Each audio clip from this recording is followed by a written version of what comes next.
한때 매출이 770억이던 회사가 3년 만에 320억으로 반토막 났습니다. 그런데 작년 자기가 직접 만든 레이저 칩 하나를 무기로 매출이 다시 80% 가까이 튀어올랐습니다. 매출이야 통신 경기가 좋아지면 오르는 것 아닙니까? 이번 반등이 진짜 체질 변화입니까?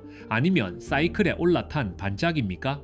이 회사는 빛으로 데이터를 보내는 광 트랜시버를 만드는 오이솔루션, 국내 1위입니다. 오늘은 이 반등이 진짜 체질 변화인지 아니면 통신 사이클에 잠깐 올라탄 것인지를 하나씩 검증해 보겠습니다. 코스닥 상장사 오이솔루션. 어려운 용어는 그때그때 풀어가며 처음부터 보겠습니다. 먼저 결론부터 말씀드리겠습니다. 이 회사의 운명은 두 갈래에 걸려 있습니다. 하나는 통신 본업의 회복, 다른 하나는 데이터 센터라는 새 시장입니다. 그리고 그 둘을 잇는 무기가 자기가 직접 만드는 레이저 칩입니다. 가장 날카로운 한 수는 이겁니다. 본업 회복은 이미 숫자로 보이는데 주가가 기대하는 데이터 센터 매출은 아직 거의 안 보입니다. 시장은 아직 오지 않은 미래를 상당 부분 당겨서 주가에 반영해둔 상태입니다. 그럼 이 회사가 정확히 뭘 만드는지부터 감을 잡죠. 광 트랜시버, 빛으로 데이터를 보낸다는 건 알겠습니다. 그런데 그게 정확히 무슨 부품입니까? 광 케이블 양쪽 끝에 꽂혀서 전기 신호를 빛으로 바꿔보내고 들어온 빛을 다시 전기로 바꿔주는 손가락만 한 모듈입니다. 통신망이든 데이터 센터든 빛으로 데이터가 오가는 모든 길목에 반드시 이 부품이 들어갑니다.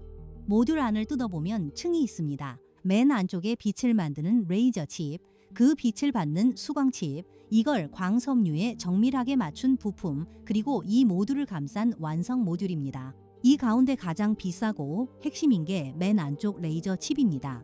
산업 전체로 넓혀보면 위치가 분명해집니다. 빛을 만드는 칩, 그 칩으로 만든 부품, 부품을 담은 모듈, 모듈이 꽂히는 장비, 그리고 그걸 사는 통신사와 데이터 센터로 이어집니다. 대부분의 회사는 가운데 모듈 조립만 하는데 오이솔루션은 맨 앞 칩부터 모듈까지 직접 합니다.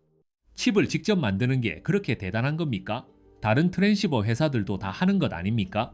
그게 바로 핵심입니다.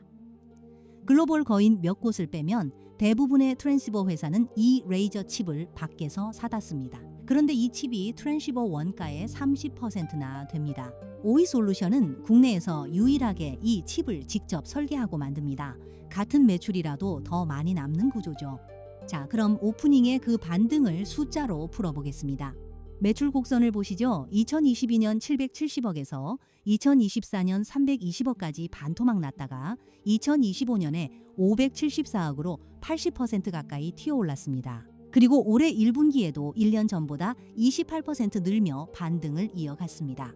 빠졌던 건 왜고 다시 오른 건 왜입니까? 그 이유가 분명해야 다음에 또 안 빠진다고 믿지요. 이유는 분명합니다. 빠진 건 전 세계 통신사들이 오지 투자를 한꺼번에 줄였기 때문이고 다시 오른 건 일본과 북미의 통신 수요가 살아나고 거기에 데이터 센터라는 새 수요가 더해졌기 때문입니다. 그런데 매출이 늘어도 이 회사는 적자였지 않습니까? 실제로 남는 장사가 되긴 한 겁니까? 이게 가장 중요한 신호입니다.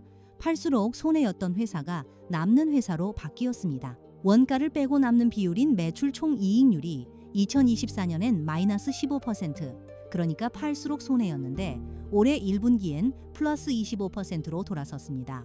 그 결과가 1분기 숫자로 나왔습니다. 영업이익은 마이너스 6억 원으로 거의 손익분기점까지 올라왔고 순이익은 플러스 16억 원으로 흑자 전환했습니다. 매출이 늘면서 고정비를 흡수하고 자기 칩으로 원가를 낮춘 효과가 겹친 겁니다. 순이익이 흑자로 돌아섰으면 다 끝난 것 아닙니까? 뭘 더 의심해야 합니까? 여기에 함정이 있습니다. 순이익 흑자 전환에는 전환 사채와 관련된 회계상 이익과 환율 같은 본업 밖의 효과가 섞여 있습니다. 그래서 진짜 체력은 순이익이 아니라 매출 총이익률과 영업이익으로 봐야 합니다. 그리고 그 둘은 분명히 회복 중입니다. 그럼 이 회복을 떠받치는 자체 칩, 정말 따라오기 힘든 해자가 맞을까요? 점검해 봅시다.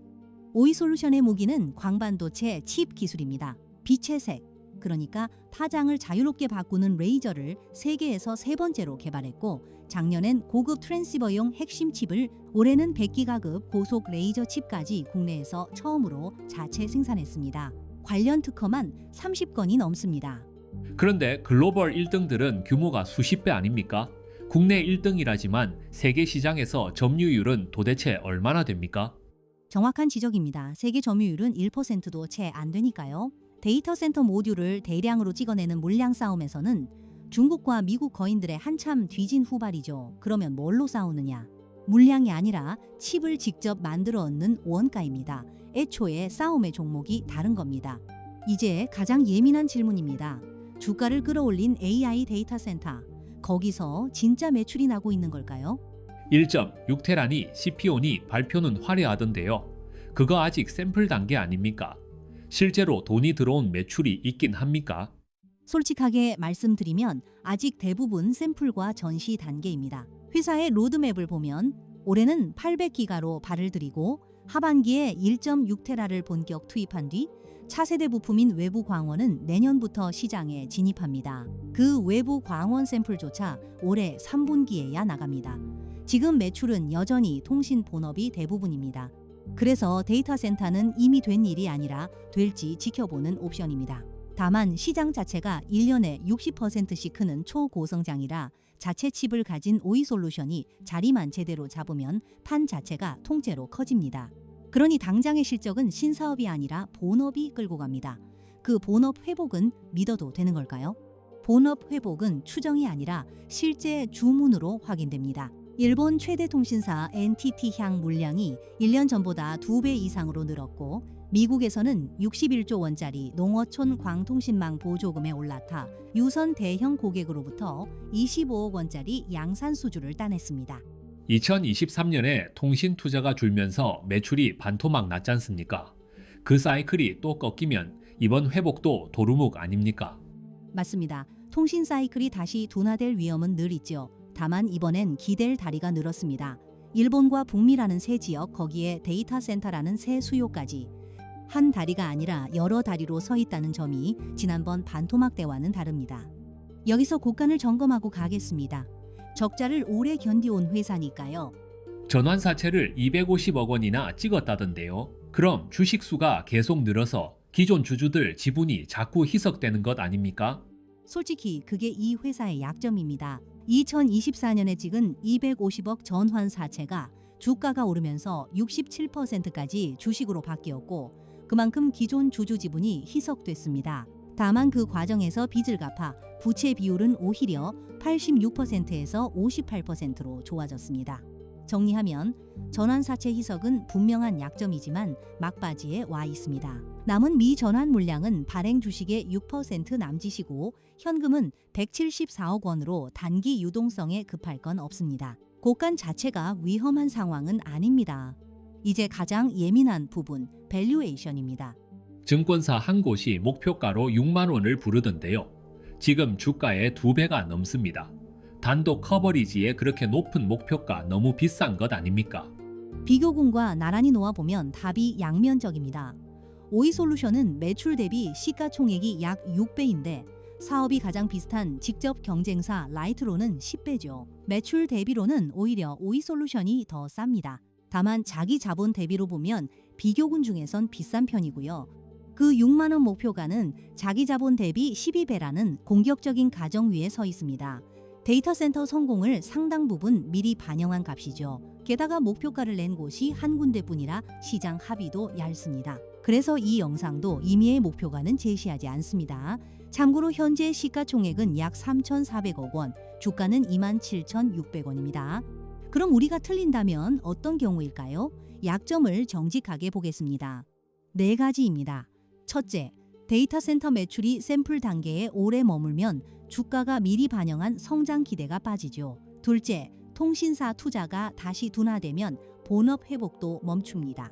셋째, 남은 전환사채 전환과 원화 강세가 겹치면 실적이 출렁이고요.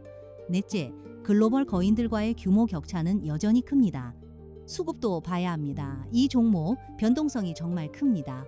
올해 1월 1만 4천 원이던 주가가 3월엔 4만 원을 넘겼다가 6월엔 2만 7천 원대로 내려왔죠. 기대와 실망에 따라 크게 출렁이는 가벼운 중소형주라는 점 잊으면 안 됩니다. 그래서 이 종목은 한 방의 재료로 끝나는 게 아니라 분기마다 가설이 맞는지 확인하며 따라가야 하는 회사입니다. 체크리스트는 이렇습니다. 첫째, 영업이익이 손익분기점을 넘어 흑자로 정착하는지. 둘째, 데이터 센터 고속 제품 매출이 분기 숫자로 잡히기 시작하는지. 셋째, 일본과 북미 수주가 실제 양산 매출로 이어지는지. 넷째, 영업으로 버는 현금이 플러스로 돌아서는지. 이 네 가지가 맞아 들어갈 때 비로소 지금의 몸값이 정당해집니다. 한 줄로 정리하겠습니다. 오이솔루션은 통신 한파를 견뎌낸 국내 광트랜시버 1위로 자기가 직접 만드는 레이저 칩을 무기로 부활하고 있는 회사죠. 본업 회복은 이미 숫자로 보이지만 주가가 기대하는 데이터 센터는 아직 증명 단계고요. 그래서 한 방이 아니라 분기마다 양산이 검증되며 재평가될 회사로 봅니다. 더 깊은 분석은 알파인더 리포트에 있습니다. 도움이 되셨다면 구독, 다른 의견은 댓글로 남겨주세요.